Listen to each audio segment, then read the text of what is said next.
Hi, Dr. Grace Carol P. Beltran, your dermatologist, dermatologic and aesthetic surgeon, genetologist, and obesity resource person. Ang pag-uusapan po natin ngayon ay marami ang makaka-relate dito, no? Ang topic po ay about psoriasis, okay? Naisip ko na mag-topic uli ng psoriasis kasi lately madami ako na-encounter na pasyente na may psoriasis. Ang psoriasis ay isang genetic skin problem. Noong unang panahon, pag sinabi mong genetic, ibig sabihin ng genetic na mamana. So, it will be for life, no? It will be forever. It will be always recurring in you every time there is a trigger. So, what are the triggers? Stress is number one. Puyat, pagod, galit, asar, inis, worry, stresses, number one trigger. Number two, you have alcohol. Number three, smoking. Number three, foods that you are taking.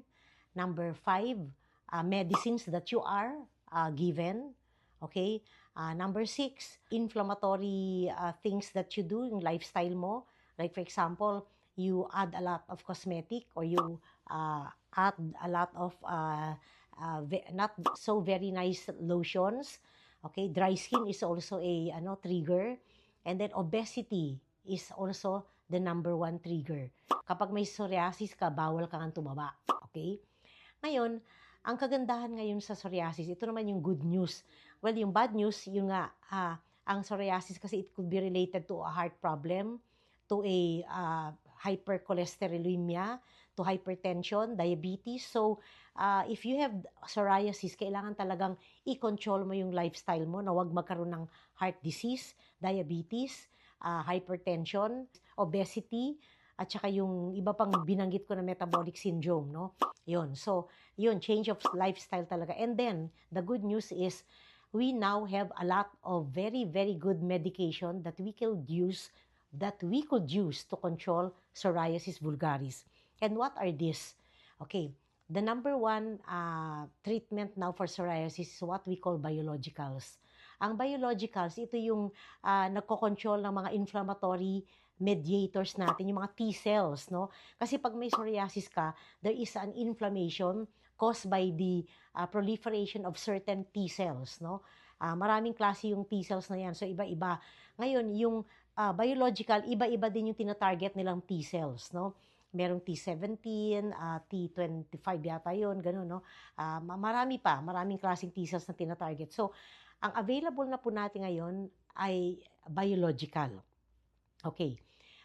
Napakarami pong available na biological. We have the Scafo, we have the Taltz, we have the Illumia, we have the Tremfya, we even have the former biological. So, ang dami nga available pero those that I mentioned are some of my favorites, no? So, bakit baka mo maganda ang biological? First, walang masyadong side effect. Second, pwede mo siyang i-take for a long time na wala kang aalalahaning side effect masyado. Pangatlo, instant yung improvement. So, after 1 or 2 sessions lamang or 3 sessions, wala na yung psoriasis mo. Most of the time. Okay? Pang-apat, para nga siyang miraculous treatment. Kasi nawawala na yung rashes mo, nawawala pa yung joint pains mo, pati yung sa scalp mo na gumaganda, at pati yung mga kuko mo gumaganda din. So, parang miraculous treatment. However, the bad side of biologicals is that it is quite expensive. Okay? Expensive in the sense na kasi libo-libo ang gagastusin mo. Okay? Pero, ang effect naman niya, talagang maganda. Okay? Wala akong masasabi sa effect niya. Ngayon, meron namang ibang tao na hindi tinatalaban ng biologicals. Ito yung tinatawag nating resistant to biologicals. In those cases, masasuggest ko na mag-stem cell sila. Okay? Kasi yun na yung last resort. Wala ka ng ibang mabibigay na mas maganda pa bukod sa no? Although before, marami namang treatment for psoriasis. Meron tayong methotrexate, azathioprine, cyclosporine, yung isa pa yung vitamin A, marami namang ding naging treatment pero I'm not so happy with the result, no? Talagang happy lang ako sa biological. And of course, I'm happier with stem cell. Ang stem cell, pwede siyang allogeneic, galing sa ibang tao na young, healthy donor na in-screen mo na para masabi mo na healthy at walang ibang sakit.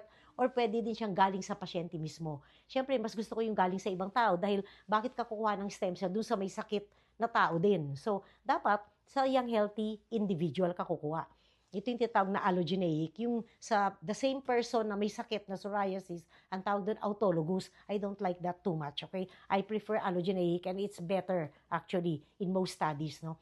So, mayroong ang binanggit yung isang US doctor na mayroong isang pasyente na may leukemia at saka may psoriasis at mayroon ding isang pasyente na may lymphoma at saka psoriasis. Both are cancers. Lymphoma and leukemia are cancers of the blood, no? So, nawala po yun at hanggang ngayon hindi pa bumabalik. For 5 years na hindi pa bumabalik. So, ang kanilang conclusion, baka maging permanent na talaga na hindi na babalik yung cancer sa dugo at saka sa ang psoriasis, no? So, that is a good news. And in fact, they are considering it as a cure, no? Kasi dati walang cure talaga. So, it is a possible cure na daw ngayon ang stem cell for psoriasis. So, if you are interested, you could get in touch with me through my numbers and please like, follow, and share my account.